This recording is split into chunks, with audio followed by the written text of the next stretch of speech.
Now, here is a motion picture film. Y acción. Muchos me comentan, me critican, me objetan que soy demasiado negativo. Es por eso que voy a intentar hacer una crítica constructiva. Voy a estrenarme además con un vídeo reivindicativo. Un vídeo además en formato de ranking en el que voy a ordenar y demostrar cuál es la mejor y peor trilogía de Star Wars.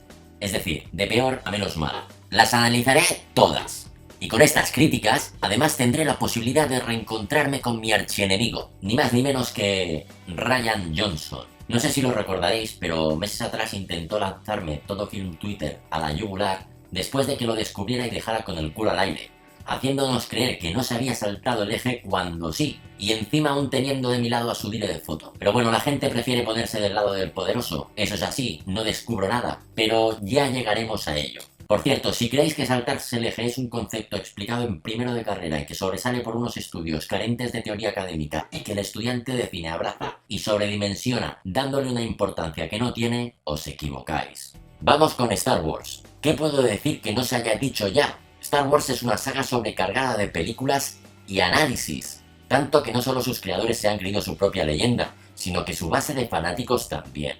Y todos tienen la puntería desviada. Cuando se trata de valorar y comparar las trilogías, sí que se acierta al menos en la peor, la última en llegar, la tercera trilogía, el episodio 7, 8 y 9, una trilogía sin nadie al volante, una trilogía que paradójicamente arranca con un buen título y un buen póster, El despertar de la fuerza, y tienes un casting que presenta nuevos argumentos, por razones obvias. Tienes una persona de raza negra, a una persona de género mujer y a una persona de aspecto feo. Todos los demás, pues como antes, normales. Y sí, ya sé que todo lo dicho suena mal y vosotros no hacéis ninguna de esas cosas. Pero remitámonos a los hechos. Este casting es toda una declaración de intenciones, que sin embargo se diluyen cuando los boomers de toda la vida son los que hacen la saga. Casting de postizo, de bien queda, y la misma historia de siempre. Aún así empieza este episodio 7 y nos ofrece los mejores primeros 5 minutos de toda la saga. Y sí, me refiero al episodio 7. Empezamos con un soldado imperial desertor, o sea, una figura inédita en la saga como posible protagonista, algo que puede dar aire nuevo a la endogamia culebronera Skywalker que gobernaba hasta entonces. Pero todo eso es de nuevo un farol boomer, encima perpetrado por un Trekkie, y a partir de ahí todo se precipita en caída libre. Por eso The Mandalorian gusta, o Rogue One, porque trae algo nuevo, pero lo mismo, pero diferente, pero lo de antes. La tercera es una trilogía hecha a base de encuestas, superficiales estudios de mercado y sobre todo los moldes y plantillas de la primera trilogía. Vienen a trazar las mismas líneas pero redecoradas con nuevas tendencias y las hacen porque creen que es lo que la base de fans va a querer. Pero falta lo más importante y es que no se la creen ni ellos ni la sienten, porque está hecha con el cerebro y no con el corazón. A pesar de que ese corazón sea el de George Lucas. Y todo esto, a medida que la trilogía avanzaba, ya se olía y apestaba. Y al final había tanta porquería debajo de la alfombra que ha sido imposible esconderla. No hace falta que diga yo ya nada malo. En su momento ya hicieron mi papel de Furious fan las siguientes personas. El mismísimo padre de la criatura, George Lucas, diciendo que había vendido su criatura al corporativismo esclavista de Disney. La montadora de JJ Abrams al cagarse en The Last Jedi porque no seguía el camino que dejaba la primera y optaba por el quiebro. Colin Trevorrow, director de la tercera hasta que fue despedido. Ya se veía venir que venían curvas. Daisy Ridley, quien ha confesado recientemente que hasta el final no sabían cómo narices iba a acabar todo el tinglado. Me refiero incluso durante el rodaje. John Boyega, quien recientemente también ha declarado que hablará de lo genial que ha sido una experiencia cinematográfica cuando de verdad la tenga. Porque en serio, lo que el equipo de guionistas o productores o quien quiera que fuese, lo que hicieron con su personaje, ese ninguneo no tiene nombre. Y Mark Hamill, cagándose en todo y con razón, por no haber tenido una puñetera escena en la que coincidiera al mismo tiempo con Harrison Ford y Carrie Fisher a la vez. Y es que es de cajón. Puedo entender que quisieran repartir su peli destacada a cada uno de los personajes originales, pero separarlos. Estás jugando todo el rato la estrategia de la nostalgia y el único capricho con el que todo el mundo se pondría de acuerdo, el momento obligado, la secuencia que había que escribir, no la hacéis, iros a la mierda. Pero no os preocupéis, de aquí a 10 años, cuando hagan la siguiente trilogía, ya encontraremos razones para reivindicar esta. Y vamos con la segunda posición, la segunda mejor trilogía, y que no podía ser otra que la primera. La cual cosa nos lleva a que el primer puesto sea ocupado por la segunda trilogía. ¿Por qué la segunda trilogía? Las precuelas, episodio 1, 2 y 3 son las mejores. ¿Me he dado un golpe en la cabeza? No. Está muy claro.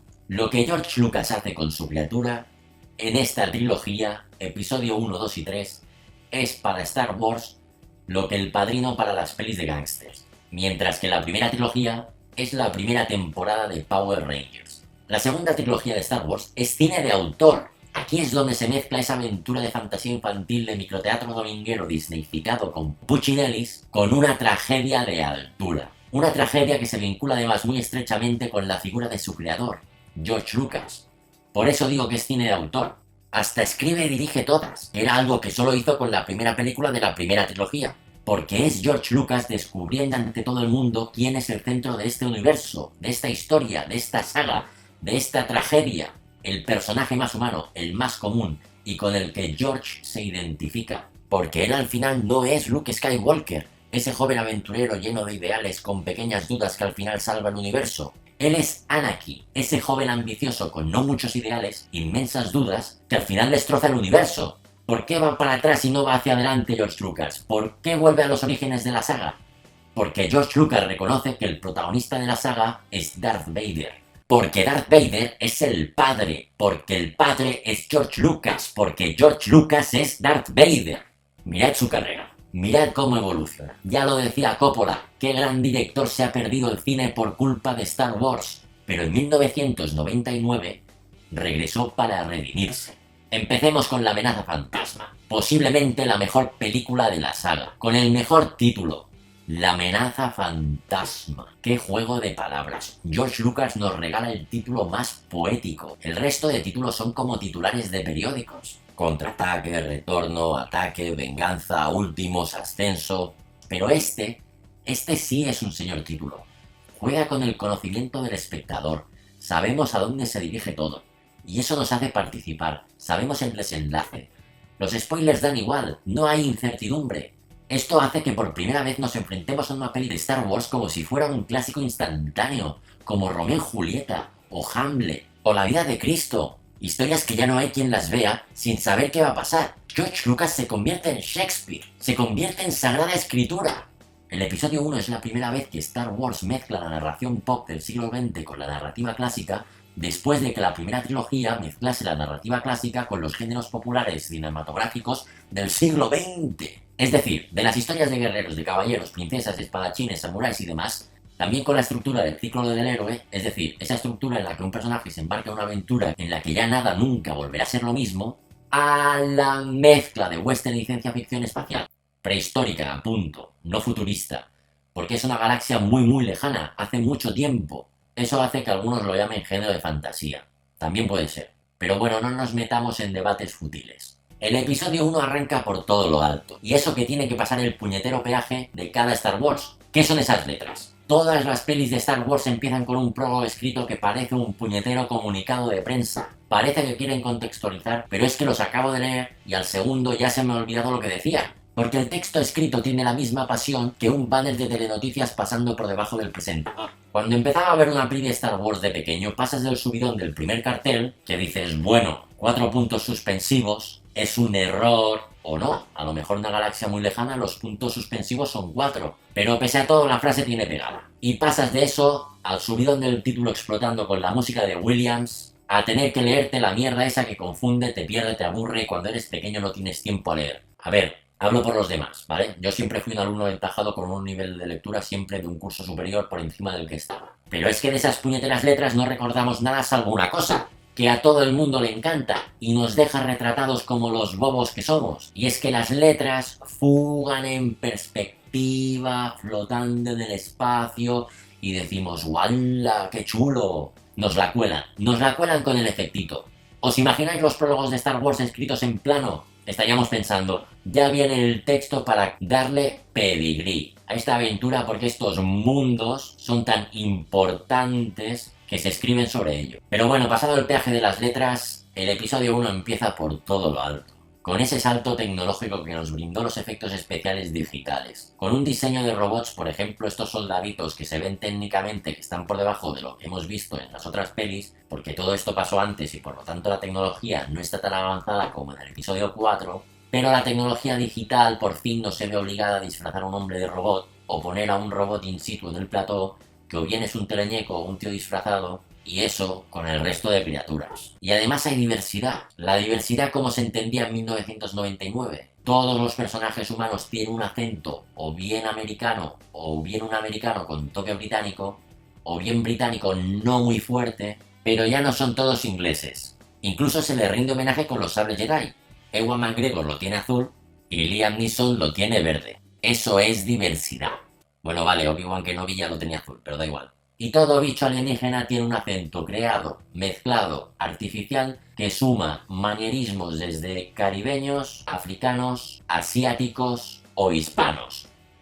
Y eso te da la vida. Luego la película además se politiza como si la hubiera escrito Aaron Sorkin, como si fuera un debate parlamentario. Y con tanta política dices, joder, qué bien.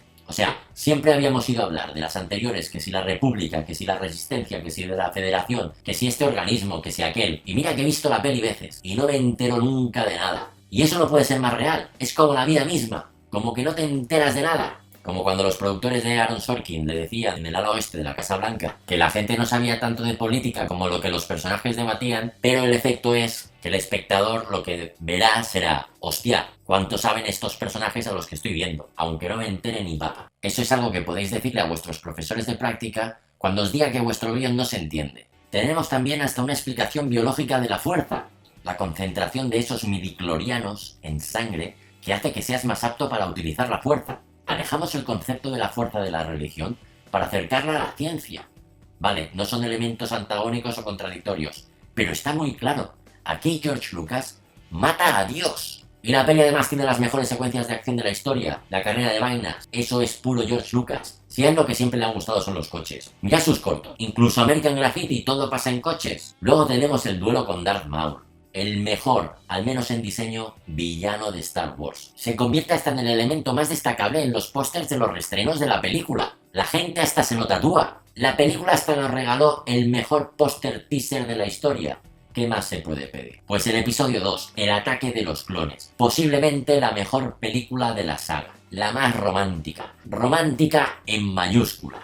Pero como no podía ser de otra manera, tomando el ejemplo de George Lucas y Jack el Destripador, vayamos por partes. Ese análisis será en otro vídeo que será. Y lo que también llegará será mi reencuentro con Rian Johnson. No te olvido, Ryan, y no tendré piedad. Si te ha gustado mi vídeo, eres un reincidente en este canal y no quieres perderte ninguna de mis reseñas, hazme el favor, pulgar, campanita y suscripción. Y... corto.